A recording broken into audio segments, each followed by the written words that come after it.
d'Alger à Johannesburg, de Dakar à Nairobi.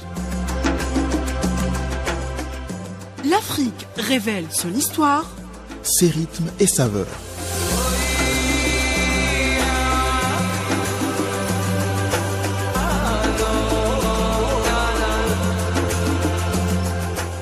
Bienvenue dans Caravane africaine.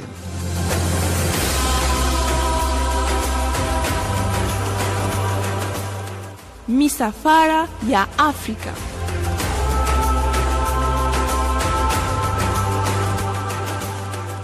Africa Trips.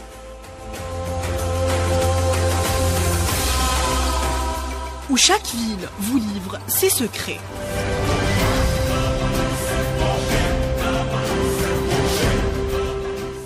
Caravane africaine, une émission d'Assen arabe réalisée par l'IS Kerbash.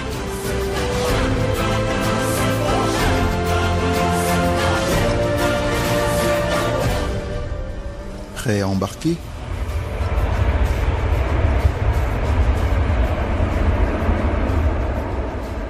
Sur Ifriqiya FM, la voix africaine.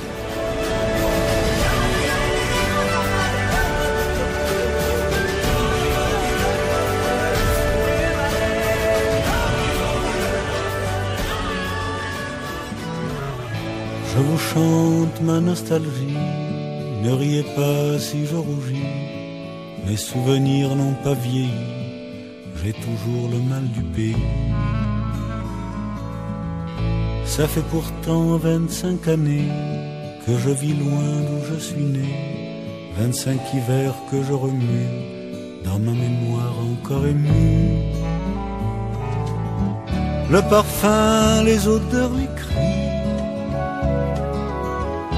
de la cité d'Alexandrie, le soleil qui brûlait les rues où mon enfance a disparu, le chant, la prière à 5 heures, la paix qui nous montait au cœur, l'oignon cru et le plat de fer. Bienvenue dans Caravanes africaines.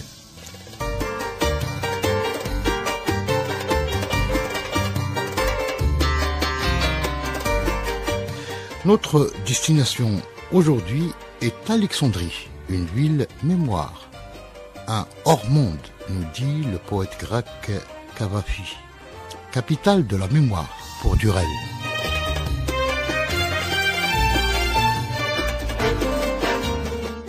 La ville d'Alexandrie, disent les géographes, n'est ni totalement coloniale, ni totalement égyptienne. Elle fut, je cite, l'espace de quelques décennies, à la fois en arrière et en avant du temps présent. Fin de citation.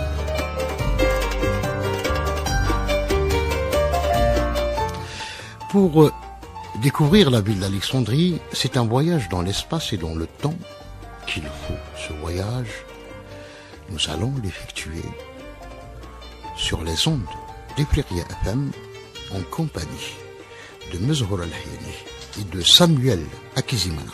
C'est parti. عاشق يا اسكندرية عاشق شاطئ ومية وأماكن ليا فيها ذكرى ما بتتنسيش دايما عشاق جمالك بيسيبوا الكون عشانك ويعيشوا ببحر قلبك إحساس ما بينتهيش. L'actuelle ville d'Alexandrie est d'abord un port principal d'Égypte.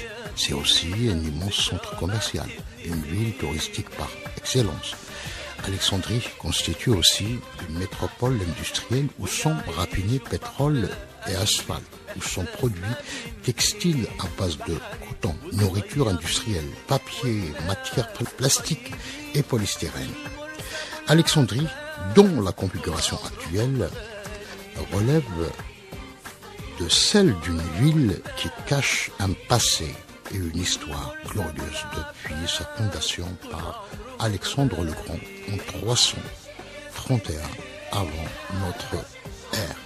C'est une ville qui est évoquée à travers ses monuments, le phare, la bibliothèque et le tombeau d'Alexandre le Grand, à travers aussi des figures illustres du monde gréco-romain, Jules César, Marc-Antoine et Cléopâtre, et à travers encore les conquérants de l'époque moderne, Bonaparte, Mohammed Ali, Montgomery. Et elle est évoquée à travers les poètes et les écrivains tels que Cavafi, Durel. Première métropole du monde méditerranéen et africain dans la période hellénistique, rivale de Rome à l'époque impériale, Alexandrie domine les chroniqueurs de l'Antiquité et du monde moderne. Zohra El-Heni, bonjour. Bonjour. Samuel Akizimana, bonjour. Bonjour. Voilà une ville qui domine vraiment les chroniques.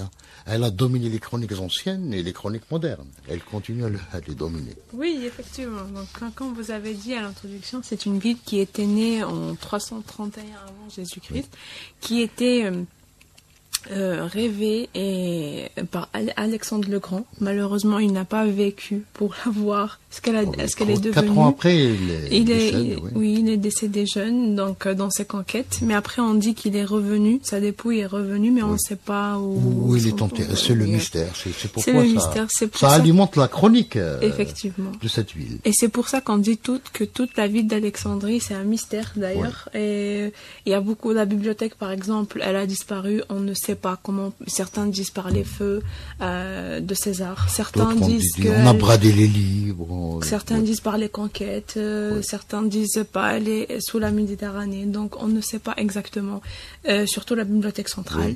Donc il y a le phare qui a aussi, vous avez mentionné le phare qui a résisté pendant des années à plusieurs tremblements de terre, mais qui a fini toujours sous l'eau, sous la mer de la Méditerranée, et en plongeant aujourd'hui, on peut toujours le voir.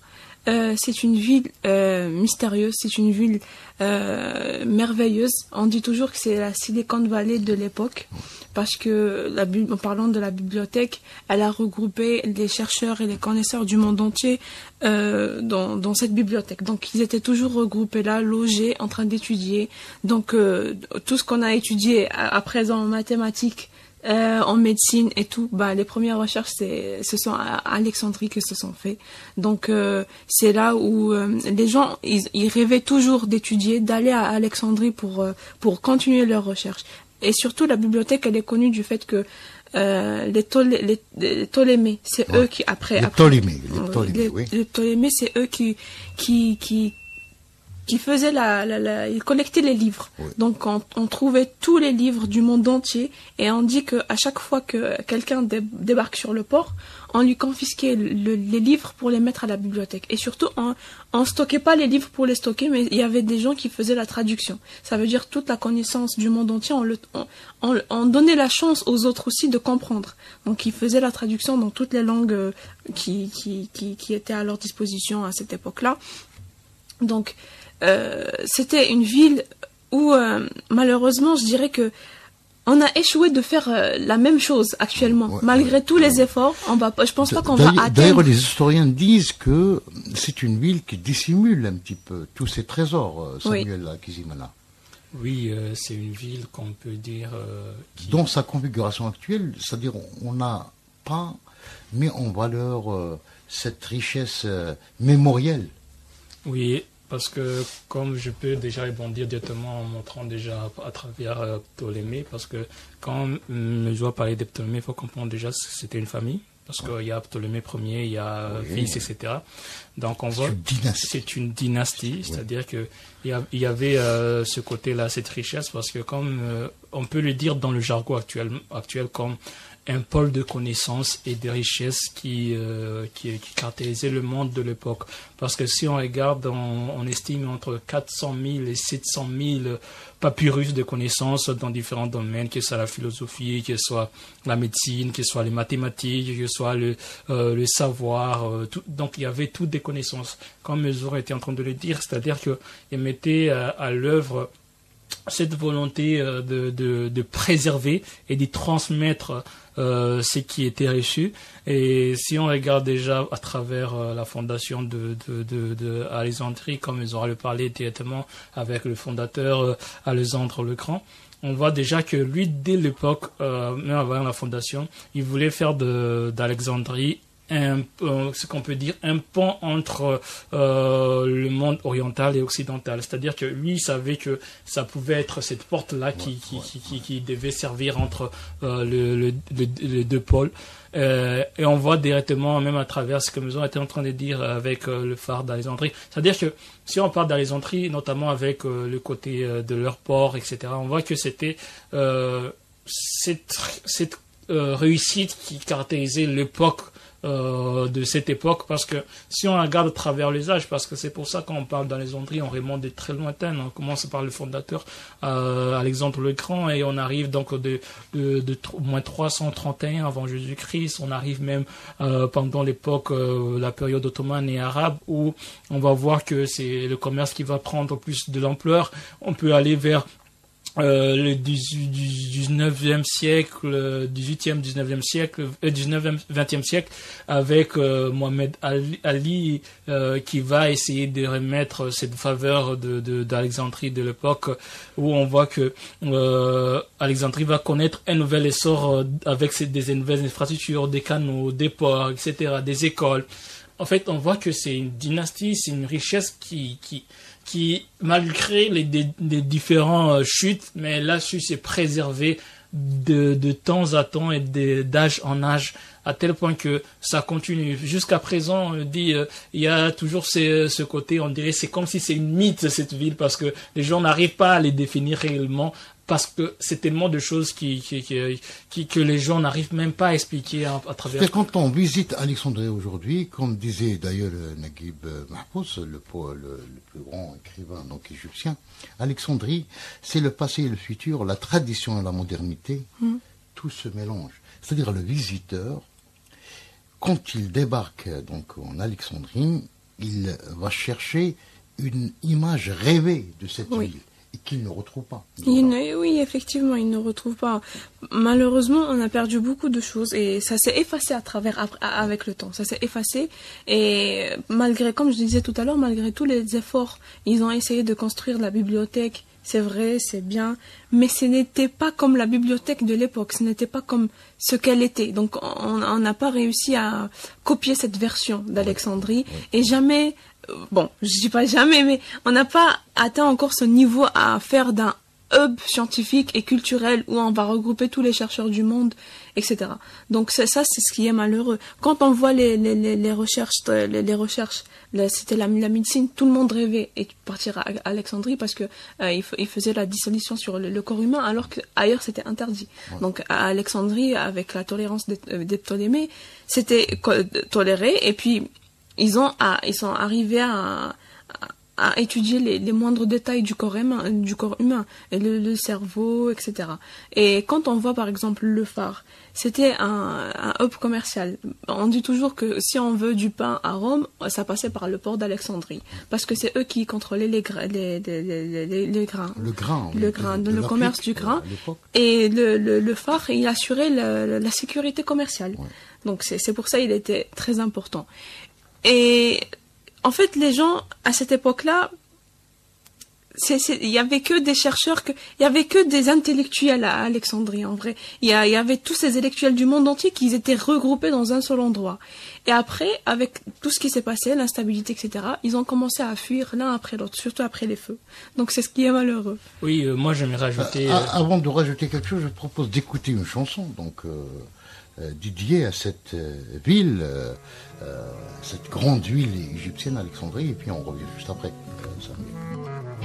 Je vous chante ma nostalgie, ne riez pas si je rougis, mes souvenirs n'ont pas vieilli, j'ai toujours le mal du pays. Ça fait pourtant 25 années que je vis loin d'où je suis né, 25 hivers que je remue, dans ma mémoire encore émue. Le parfum, les odeurs, les cris, de la cité d'Alexandrie. Le soleil qui brûlait les rues où mon enfance a disparu. Le chant, la prière à 5 heures, la paix qui nous montait au cœur, l'oignon cru et le plat de fèves nous semblaient un festin de rêve. La pipe à eau dans les cafés et le temps de philosopher avec les vieux, les fous, les sages et les étrangers de passage.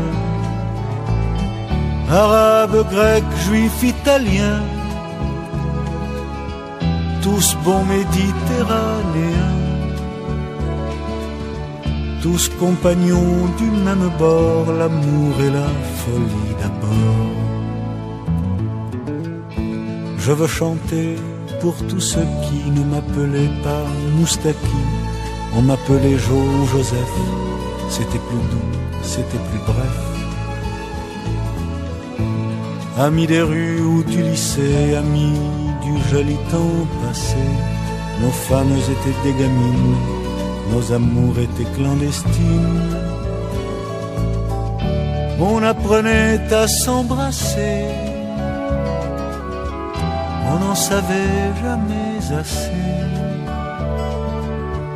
Ça fait presque une éternité que mon enfance m'a quitté. Elle revient comme un fantôme, elle me ramène en son royaume, comme si rien n'avait changé et que le temps s'était figé. Elle ramène mes 16 ans et me les remet au présent. Pardonnez-moi si je radote, je n'ai pas trouvé l'antidote pour guérir de ma nostalgie. Ne riez pas si je rougis, on me comprendra, j'en suis sûr, chacun de nous a sa blessure. Son coin de paradis perdu, son petit jardin défendu, le mien s'appelle Alexandrie. Voilà, cher Samuel, donc c'était une belle chanson qu'on vient d'écouter. Vous voulez donc rajouter quelque chose par rapport à ce passé glorieux de la ville d'Alexandrie?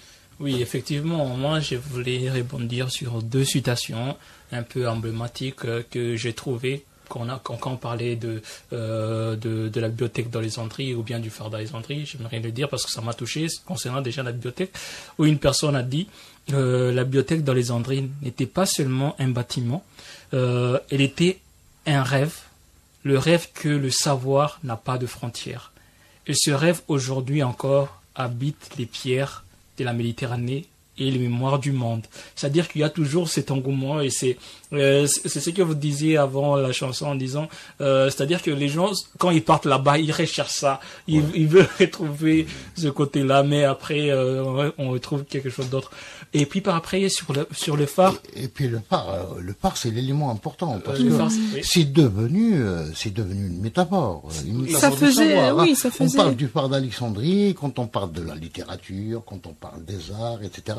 Et puis c'est le phare qui rayonnait non seulement sur la ville d'Alexandrie, mais sur tout le continent africain. Oui. Exactement. C'est pour ça, cette citation évoque quelque chose qui m'a beaucoup touché. Il dit que le phare d'Alexandrie, c'était bien plus qu'une tour. C'était un signal adressé au monde, un feu d'intelligence au cœur de la Méditerranée.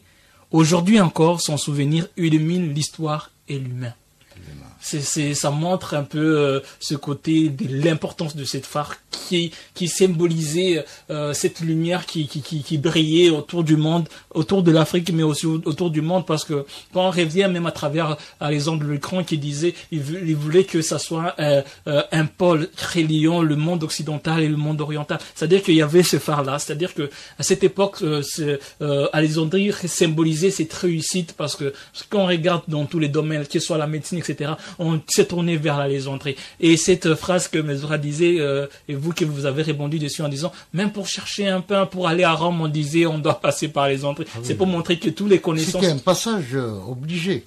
C'était le carrefour entre l'Orient et l'Occident, au sens propre du terme. D'ailleurs, au début du XVIIIe siècle, quand les orientalistes français se sont lancés à la conquête de l'Orient, ils passaient par Alexandrie. Et puis, Napoléon, quand il va conquérir l'Égypte, il fait son expédition à travers cette ville d'Alexandrie. Oui, effectivement. Donc, tous les personnages, comme vous avez dit, Napoléon, ils étaient tous au passage à Alexandrie, et c'était des chercheurs, c'était des gens qui apportaient un plus. Et surtout, il y avait la plupart qui étaient attirés par la bibliothèque d'Alexandrie. Et aujourd'hui, j'ai vu pendant mes recherches que on a tenté d'offrir les livres, parce que quand César a brûlé les bateaux au port et que le feu a atteint la bibliothèque, Marc-Antoine, il a essayé d'offrir des livres à Cléopâtre pour récompenser la perte. Mais malheureusement, après, les feux, ils n'ont pas empêché à cette bibliothèque de disparaître. Et c'est comme si...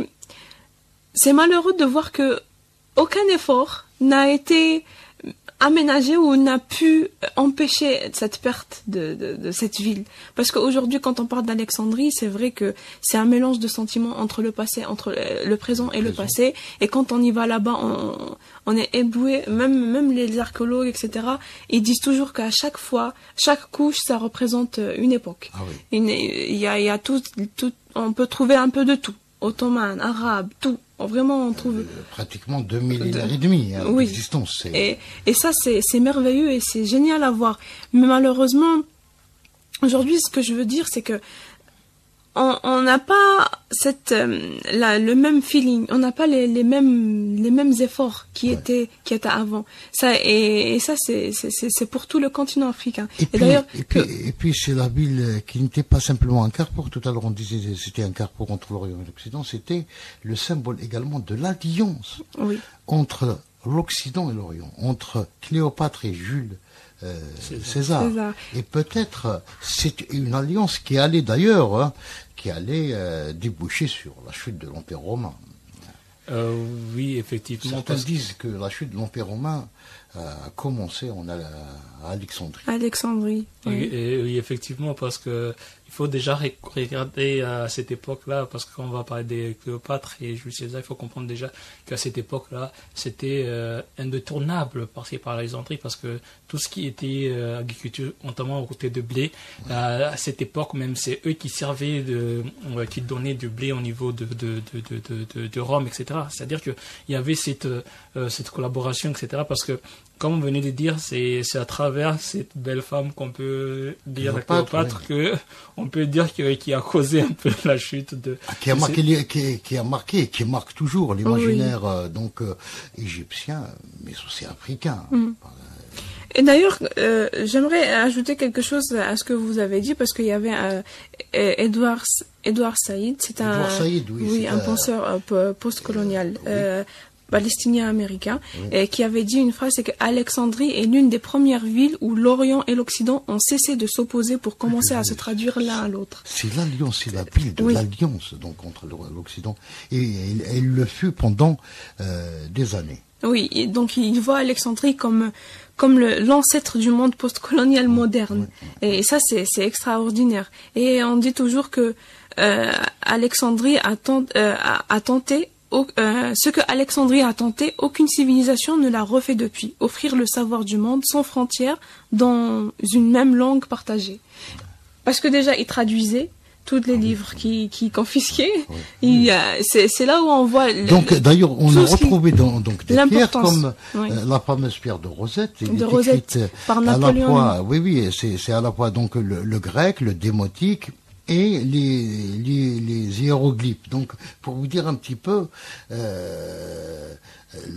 les prouesses des savants d'Alexandrie. Oui, en parlant des savants d'Alexandrie, on peut en citer, il y en a beaucoup. Par exemple, on peut commencer à travers l'Antiquité où on trouve, par exemple, non, à travers le temps moderne, par exemple, en l'Antiquité, on trouve, par exemple, Euclide. Oui, Euclide qui est le père de la géométrie. Hypatie, qui était mathématicienne, astronome et philosophe. Et si on va vers le temps moderne, on en trouve encore. Dans le temps moderne, on trouve, par exemple, Constantin Cavafis, qui était un poète grec. On en trouve Youssef. Durel également. Oui, exactement. André Assiman, on en trouve aussi toujours André Assiman qui était un écrivain de langue anglaise. On peut encore citer par exemple Youssef Chahine, je ne sais pas si je prononce bien son nom, vous allez m'excuser. C'est le fameux réalisateur exactement, égyptien. C'est le fameux cinéaste, mais on peut toujours aller encore plus loin. Ça montre à quel point c'était un hub des différents savants qui contribuaient au développement du monde. Mzoura, donc que peut-on dire de la ville aujourd'hui? Je dirais qu'aujourd'hui, Alexandrie, c'est une ville qui mélange ce sentiment et ce rattachement entre le passé, même si aujourd'hui on ne cesse de chercher notre passé, notre histoire à Alexandrie. On ne cesse de fouiller, même sous la Méditerranée, un peu partout pour se reconnecter à notre passé. Et c'est ce qui est merveilleux. Donc aujourd'hui, à chaque fois qu'on s'y rend à Alexandrie, on a ce sentiment d'être un peu perdu entre notre présent et notre passé. Moi, je dirais à travers cette phrase que quand on parlait de la bibliothèque d'Alexandrie qui m'a beaucoup touché pour montrer un peu que c'est cette côté un peu mythique d'Alexandrie quand il a dit la bibliothèque d'Alexandrie, mais je dirais moi, au lieu de dire la bibliothèque d'Alexandrie, je dirais Alexandrie n'était pas seulement un seul lieu, mais c'était un lieu où rêve, mythe, réalité se réalisait pour la construction et la réalité du monde, parce que ils ont réussi à faire ce que jusqu'à présent on est en train de chercher, parce qu'ils ont réussi à dans le domaine collaboration, par exemple, vous avez parlé, c'est l'exemple même d'une collaboration entre l'Occident et le monde. C'est-à-dire que ils ont réussi à faire ce que nous sommes en train de chercher actuellement. C'est-à-dire que mythe et réalité se sont réalisés au niveau d'Alexandrie. Et le dernier mot sera donc donné à Naguib Mahfouz. Voilà ce qu'il dit, voilà ce qu'il écrit à propos d'Alexandrie. Alexandrie est une ville qui inspire. Elle a une atmosphère unique. Un mélange de mélancolie et de beauté. Dans ses ruelles, ses cafés, ses plages, Alexandrie est une scène de théâtre où se jouent les drames et les comédies de la vie. C'est fort. Ouais, c'est très fort. Ce sera le mot de la fin donc de cette émission. Je tiens à vous remercier vivement Samuel Akizimana, Mzoura également, je vous remercie. Et je remercie le réalisateur de cette émission, Lies Kerbash. Excellente journée sur les ondes des à très bientôt.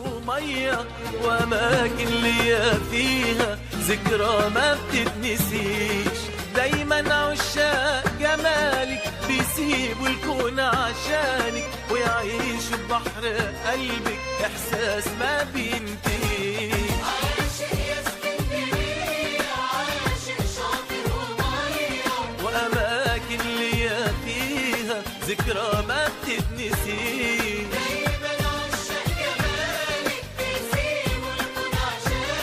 ويعيشوا ببحر قلبك إحساس ما بينتهيش بحري والصيادين والناس الطيبين والمرسى أبو العباس طول عمرهم غاليين والناس والمرسى أبو العباس طول عمرهم غاليين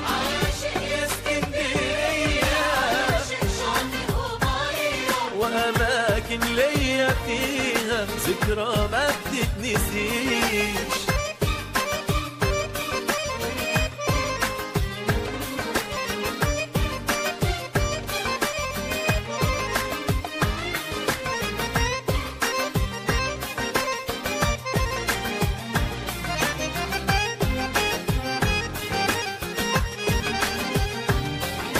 السحر اسكندراني وجمالها شكل تاني احضن نسمة هواها واحكي لها كلام كتير، بنجيلك بابتسامة ونسيبك بابتسامة يا عروس البحر الابيض في قلبي الشوق كبير.